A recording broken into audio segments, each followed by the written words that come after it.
Fala pessoal, sejam bem-vindos ao nosso segundo episódio do podcast Atualmente, esse podcast aqui da AFA, Vitória da Conquista. E hoje nós temos a alegria e satisfação de receber o professor Matheus. Seja bem-vindo, professor. Opa, agradeço muito a participação nesse podcast e apenas justifico a ausência dos demais pesquisadores, que são alunos aqui da casa e que estão em horários acadêmicos neste momento, mas estão muito contentes, felizes com os resultados deste trabalho, dessa pesquisa árdua que eles fizeram e toda essa repercussão, tanto em nível local quanto nacional. Perfeito. Agradeço muito o convite. Perfeito, né? Os alunos são a Shaina Aguiar, o Arthur, Felipe, Fernanda e a produção também do professor Matheus, né? Que tem como temática a análise epidemiológica do crescimento do uso de canabinoides sintéticos no município de São Paulo. Professor Matheus, a gente quer saber, de fato, o que motivou, né, pesquisar, ter essa temática aí, né? O que vocês destacam como linha de interesse, de fato, aí dos pesquisadores? Em primeiro momento, esse trabalho, todo o escopo do trabalho foram dos alunos, né? Já são alunos já engajados em pesquisa e para mim foi um prazer estar contribuindo com o trabalho deles. Então, toda a dinâmica da pesquisa foi toda mérito deles, né? E o que chamou mais a atenção deles foi reportagens na televisão mostrando os efeitos dessas drogas, os efeitos alucinógenos, através de imagens, e aquilo chamou a atenção deles, o que eram aquelas drogas K2, K9, Spice, né? Passando justamente uma reportagem no município de São Paulo, né? Depois da dissolução da Cracolândia, muitos jovens aí, em períodos de festas, períodos escolares, consumindo essas substâncias chamadas canabinoides sintéticos. Então, essa reportagem televisiva incomodou os alunos e eles resolveram partir para o trabalho escrito utilizando dados secundários, que são dados dos boletins epidemiológicos do município de São Paulo. E você vai questionar por que São Paulo? Porque é o primeiro estado aí que tem boletins epidemiológicos justamente sobre o consumo dessas drogas, bem como o departamento de polícia também, né, nas apreensões, nas notificações, onde foram encontradas essas drogas. Talvez ainda tenhamos subnotificações, a gente não dá para a gente estimar isso em outros estados. Então o estado de São Paulo é o pioneiro nesse processo de notificação. Perfeito, né? A gente nota, né, que eu até fiz uns destaques aqui, né? O artigo ele investiga de fato o crescimento do uso da canabinoide sintética no município de São Paulo, relatando também o aumento expressivo das notificações de intoxicação desses casos, né, suspeitos de uso, oferta dessas substâncias. Também apontam esses perfis demográficos, né, espaços temporais, né? Então vocês destacaram ali quem está usando, né, onde, a faixa etária, cor, sexo, e também os desafios para essa detecção, né, classificação e resposta em saúde pública. Então, a gente vê que, de fato, é uma discussão a nível de saúde pública mesmo, né? A partir disso, professor, também, assim, para a gente, né, refletir aqui, qual o principal destaque, né, no sentido de, quando a gente vê faixas etárias, né, que consomem, por exemplo, ali, né, e com esses levantamentos que vocês tiveram em pesquisa, que chama a atenção, né, que chamaram a atenção desses dados para vocês, assim? Primeira coisa que é importante, quem nos está ouvindo entender, que canabinoide sintético não é maconha sintética, né? São substâncias químicas produzidas muitas vezes de forma caseira e que imitam o efeito da cannabis. Então não é uma maconha sintética, né? É uma substância química que está imitando os efeitos da cannabis. O nosso sistema nervoso, a gente tem muito bem compreendido o chamado sistema endocannabinoide. E esse sistema endocannabinoide, nós produzimos um neurotransmissor chamado anandamida. E este neurotransmissor, ao interagir com os receptores canabinoides, chamados CB1, CB2, eles provocam uma sensação de bem-estar, diminui o estresse, provoca ansiólise, relaxamento neuromuscular, provoca também diminuição da excitabilidade neuronal, né? Então toda essa sensação de prazer, relaxamento, está relacionado com esse sistema endocannabinoide. O que esses canabinoides sintéticos estão fazendo é produzindo esses mesmos efeitos, todavia em maior intensidade. Porque como são produtos produzidos de forma caseira, clandestina, o teor dessas substâncias podem ativar esses receptores numa concentração muito maior do que o próprio THC natural. THC, para quem não sabe, é o princípio ativo da maconha natural, que é o tetraidrocannabinol. Então, como são produtos manipulados de forma caseira, a concentração dessa substância pode ser muito alta e a ativação desse sistema pode ser muito intenso. E qual o problema dessa ativação de forma intensa? Ela liberar um neurotransmissor chamado dopamina, que é o neurotransmissor do prazer, do engajamento, da motivação, e isso gerar essa situação de bem-estar, mas a minha preocupação não é o reforço positivo que ela desencadeia, é o reforço negativo da crise de abstinência. Então imaginemos aí, no momento da retirada do produto ou do término do efeito, o paciente começar a desenvolver surtos psicóticos, crises de ansiedade, ataques de pânico, que estão relacionados aí à crise de abstinência. É exatamente no momento que ele começa a ter crise de pânico, surto psicótico, que eles são internados, são notificados. Aí eles alegam consumir essas drogas chamadas canabinoides sintéticos. Então, o grande achado dessa pesquisa é que essas substâncias elas têm um alto poder de adicção, que é o vício, a dependência. Porque como a gente não consegue quantificar quantos por cento tem da substância nesse produto que eles fazem de forma clandestina, sem controle analítico nenhum, o teor da substância pode ser muito alto, o grau de dependência ser devassalador. Outro dado que foi observado nesses boletins epidemiológicos é o consumo desenfreado em jovens, escola pública, etnia parda, negra, e principalmente durante o período escolar, mostrando aí queda do consumo no período de férias. Então, o que caracteriza aí drogas recreativas, né? Finalidade recreativa durante as festas promovidas aí pelos grupos de amigos nas escolas, né? Então, chama muito a atenção também essa questão de serem consideradas drogas recreativas, mas também com alto poder de dependência. Perfeito, né? Isso que vocês de fato destacam aqui, né? Esses principais achados ali em São Paulo, esse aumento expressivo nas notificações, né? Desses casos suspeitos de intoxicação. As notificações, né? Vocês destacam que saltaram de 25 casos em 2021 para cerca de mais de 1.099 em 2023, Exato. né? Tendo essa predominância com essa faixa etária ali, né? De 20 a 34 anos de idade, homens, pessoas pardas, negras. A maioria dos casos também teve cura sem sequelas, né? Mas há registro também de sequelas e também casos fatais que foram ali investigados, né? Aqui é uma pergunta simplória, professor, mas quando a gente tem acesso a esses dados, tem aquele impacto, né? Um impacto pessoal, mas um impacto de quem também está pesquisando, né? Eu queria ver, quando vocês têm acesso a esses levantamentos, né, qual o impacto nessa dimensão, né, de ver, especialmente nessa faixa etária, e ver né, como isso se repercute. Boa pergunta, né? Porque se você analisar, é basicamente a mesma faixa etária dos nossos estudantes aqui da AFIA, né? Então, jovens em vida escolar, tendo aí toda essa repercussão de uma substância psicoativa que pode causar delírio, surto psicótico.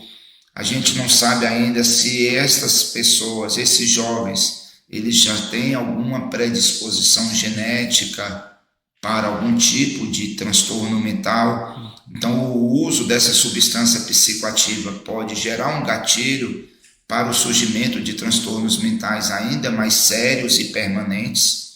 Então, a partir do momento que você pega esse dado alarmante desse consumo desenfreado, partindo do pressuposto de que essas substâncias que eles utilizam para fabricar os canabinoides sintéticos são substâncias de fáceis acesso, que a maioria delas, por exemplo, Bruno, são produtos químicos, que às vezes a gente encontra em casa, né? Naftalina para matar mofo, a gente utiliza, e essas substâncias elas são preparadas de forma caseira, são diluídas em álcool, acetona, que a gente encontra também, e depois que eles diluem e extraem essas substâncias em álcool, acetona, eles pulverizam em folhas secas, né? Pulverizam em folhas secas, que não precisa ser o tabaco.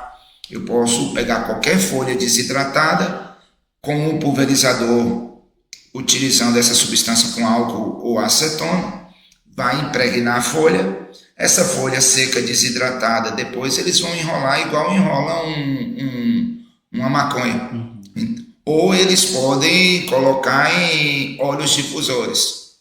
Então, seja por difusão, seja fumando, a quantidade de princípio ativo que pode estar presente nestas soluções, feitas de forma não analítica, é absurda. Então, eram jovens que deveriam estar dentro de sala de aula, aprendendo para tentar ter um futuro promissor no mercado de trabalho, estão aí buscando cada vez mais essas substâncias recreativas em busca do prazer, né? Em busca do prazer. Interessante pensar, né, que claro, aqui desdobrando essas temáticas que acabam surgindo, né, como você muito bem destacou, a própria predisposição, essa cultura, né, da precisão, do imediatismo, né, da rapidez das coisas, também esse princípio do prazer, né, então a gente vê, né, especialmente nessa faixa etária, um movimento ali de jovens, né, que acabam se movimentando, né, buscando justamente esses recursos, né, enfim. E também uma coisa que me ocorre aqui agora, jovens no ensino superior mesmo, né, até para, ainda que não sabe lidar com a própria rotina, né, a organizar de fato ali o que seja seu estudo, seus compromissos de uma maneira geral, né, e utilizando de automedicação. Estou fazendo só um paralelo ali, né, daquilo que a gente vem evidenciando assim mesmo, né, e aí o que mais revela ainda consequências, né, e aí fica aqui como também uma orientação, uma dica, né, de redobrar esse nível de atenção e esses cuidados, né, uma vez que a gente também, né, evidencia aqui as consequências de tudo isso, né, como você muito bem destacou, a questão dos transtornos diversos, né, as alterações de diversas ordens, né, psicológicas, físicas, enfim, né. Professor, uma curiosidade também, né, que para o nosso público aqui também, que é um público diverso, né, a gente tem os alunos que também nos acompanham, especialmente para a área da pesquisa em si, né, que é esse interesse do aluno, né, e ele é motivado também, né, para pesquisar, né, e a gente sabe da contribuição, né, para a ciência, enfim, então esse material com repercussão nacional, né, um material amplamente já lido, discutido, apresentado, e aí eu queria escutá-lo justamente nessa parte da sua função enquanto professor, de despertar esse interesse dos alunos para a pesquisa, né? E a sua percepção mesmo, né, dessa estrutura de pesquisar, né? O que você tem observado também nesse contexto? Perfeito. Primeiro momento é importante a gente mostrar que a matriz curricular do curso de medicina da AFIA, ela trabalha muito com o desenvolvimento de pesquisa, né? Então, os alunos eles já estão engajados numa pesquisa desde do momento que eles ingressam na faculdade, através de projetos de pesquisa interdisciplinares voltados para a parte de extensão.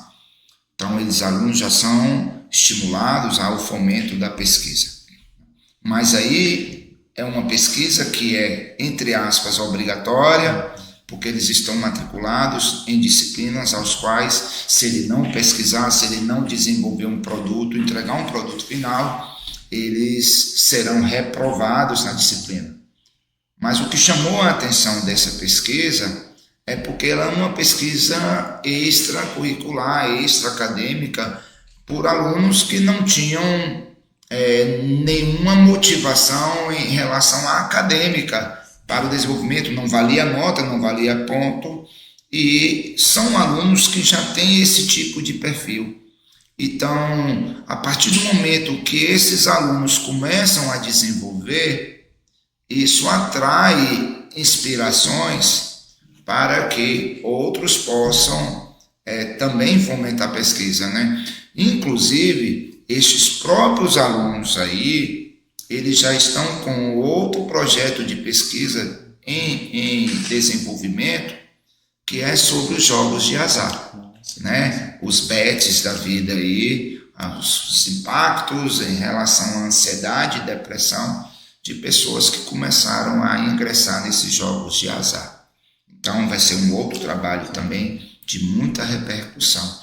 Então a gente começa a plantar essa sementinha. Então os professores que trabalham com pesquisa, com extensão, eles acabam servindo de modelo de inspiração para que esses alunos possam se engajar. E se você analisar também, não é um tipo de pesquisa feita por um edital, né? Esses alunos não receberam nenhum incentivo, nem o professor recebeu nenhum incentivo para o desenvolvimento. Foi uma pesquisa fora do edital, né? O edital ele é importante para professores, alunos escreverem seus projetos de pesquisa, mas nesse caso não, foi uma pesquisa que foi desenvolvida a partir do momento que eles encontraram uma reportagem que incomodou muito eles. Então, quem sabe isso não sirva de inspiração para que novos incômodos surjam e novas pesquisas sejam desenvolvidas, né? Eu tenho certeza que a capacidade produtiva da AFIA vai crescer muito depois dessas repercussões. Perfeito. E é inspirador de fato, né? E motivador também para que os demais se despertem, né? Para encontrar caminhos, né? Que seja ali para as análises, as pesquisas de uma forma geral, né? E aí você vê, né? A partir, como você muito bem está destacando, de uma reportagem com a temática, né? Amplamente também discutida, e aí foram então buscar caminhos para pesquisar, né? E já aí com essa segunda produção também que a gente já se interessa, inclusive, de, né? Trazer aqui também para o nosso podcast. Isso é muito bacana. E claro, né? O caminho e da contribuição da própria medicina, né? Assim, os alunos estão no percurso de sua formação, mas a gente fala dessa formação para além dos muros da academia, né? Então, dessa atuação prática. Então, como é importante entender hoje o contexto da sociedade, né? E os desafios que a sociedade aí perpassa por diversos mecanismos, né? Políticos, sociais, econômicos, né? E por aí vai. Bom, professor, eu queria, né, assim, também destacar aqui da satisfação, né, de estar diante do senhor pela a contribuição de fato, né, porque os alunos buscaram e encontraram também a possibilidade de dar conta de desenvolver, né, isso também é importante a gente deixar aqui registrado.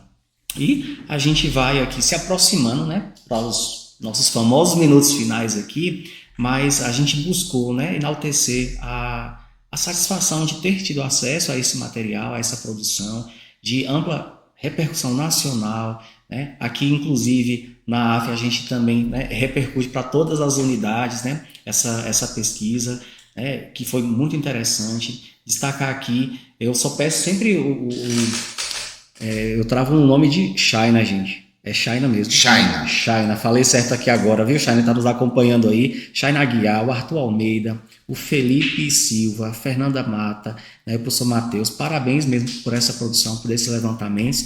E eu queria deixar esse espaço, professor, para as suas considerações finais aqui no nosso podcast. Primeiramente, agradecer pela oportunidade de, mais uma vez, estar divulgando esse trabalho notório que enfatizo. É mérito dos nossos discentes, né? Às vezes a gente questiona, tem aquele estigma que estudante de medicina tem que estar focado na carreira médica, né? Aquela carreira técnica, mas eu fico muito feliz quando eu vejo alunos engajados com a pesquisa, e tem vários outros alunos engajados com pesquisa, outros alunos que têm perfil de extensão. E qual é o papel da instituição? É abraçar, é acolher esses alunos e dar suporte, né, para que eles possam desenvolver habilidades e competências da área médica através dessa pesquisa, né? Então essa pesquisa ela tem um cunho epidemiológico imenso, e que já traz para eles possíveis modificações, né, de postura, de conduta. Um médico voltado mais para a saúde coletiva, associado também à questão da assistência social, né? Porque a toxicologia, neste caso, é uma toxicologia social, né? A gente buscar não só os padrões genéticos que levam ao porquê da busca da substância psicoativa, como canabinoide sintético, mas também todo o contexto social que está por trás disso, né? Por que pessoas pardas? Né? Por que pessoas de escola? Por que a busca pelo prazer? Né? Então, é algo que é social e que precisa ser discutido. Então, quando nós percebemos alunos de carreira médica desenvolvendo pesquisa, sem pensar em nota, porque não vale nota, sem pensar em bolsa, porque não ganharam bolsa para isso, está fazendo um trabalho de repercussão nacional, para nós é um prazer. Tanto é que eles inclusive eu, não sabíamos que estávamos nessa repercussão, né? E aí os próprios gestores nacionais da AF entraram em contato com a direção local. Fala, vocês estão sabendo dessa reportagem que saiu na revista, ou na Folha da UOL, e aí veio, né, da Folha de São Paulo, perdão, e aí foi que chegaram até a gente, e a gente não sabia, fomos pegos de surpresa aí. Então, não vai deixar a gente ficar na zona de conforto, pelo contrário, vai nos motivar cada vez mais aí a pesquisar e a buscar novos pupilos, novos alunos aí que estejam interessados, engajados com pesquisa. Essa notícia, esse impacto também trouxe inclusive pesquisa para incentivo aos calouros. Hoje já tem calouros aí que já chegam na faculdade já procurando quais são aqueles professores que têm um perfil pesquisador para começarem já a incrementar a pesquisa na sua rotina. Então, para nós é um prazer, e nós da AF só temos a agradecer esse podcast, nossos professores, que é uma forma de a gente estar servindo de modelo de inspiração para que outros discentes, outros alunos possam fomentar a pesquisa também. Agradeço a oportunidade. Te agradeço, perfeito. E vou fazer aqui abrir um parênteses, né? O professor Matheus foi meu professor no curso de psicologia, de farmacologia. Falei, tem que fazer esse destaque aqui, deixar isso aqui registrado, né? É uma unanimidade mesmo, assim, para toda a turma, né? Sempre referenciar, sempre lembrar também o professor. Isso é massa demais. Obrigado. Estou aqui à disposição de vocês. Perfeito. Então, a gente conversou aqui com o professor Matheus e a nossa ideia foi divulgar e discutir essa análise epidemiológica do crescimento do uso de canabinoides sintéticos no município de São Paulo. Pessoal, muito obrigado pela participação de todos vocês. Fica aqui, né, o nosso convite para vocês acompanharem, deixarem também as suas mensagens e já aguardarem aí o nosso terceiro episódio, que logo está aí para vocês também. Então, até uma próxima, pessoal.